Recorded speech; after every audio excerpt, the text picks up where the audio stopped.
শীতকালে মনে হয় গরমকাল ভালো, গরমকালে মনে হয় বর্ষাকাল ভালো, বর্ষাকালে মনে হয় শীতকাল ভালো, শীতকালে মনে হয় গরমকাল ভালো।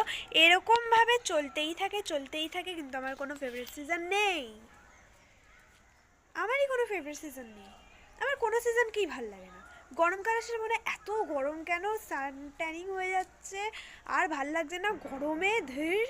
এর থেকে শীতকাল ভালো ছিল। শীতকাল আসলে নাক বন্ধ হয়ে যাবে, তারপর ঠান্ডা লাগবে, সকালবেলা উঠতে পারবো না, শরীর খারাপ।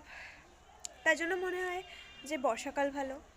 বর্ষাকালে যে চ্যাপ চ্যাপ পা ভেজা, এই সেই কাদা মাখা, এসবের জন্য মনে হয় আবার গরমকালই ভালো। এরকম করে চলতে থাকে, কিন্তু আমার একটাও সিজন ভালো লাগে না। লোককে আমি বলে বেড়াই যেন আমার ঠান্ডাকাল ভালো লাগে, ঠান্ডাকাল ভালো লাগে, শীতকাল ভালো লাগে, উইন্টার ভালো লাগে, কিন্তু উইন্টার আমার একদমই পছন্দ না। যখন উইন্টার আসে তখন ঠিক আছে। তাই জন্য আমি যদি কাউকে বলি যে আমার সামার পছন্দ বা উইন্টার পছন্দ, কেউ বিশ্বাস করবেন না, কারণ আমার কোনো কালই পছন্দ না।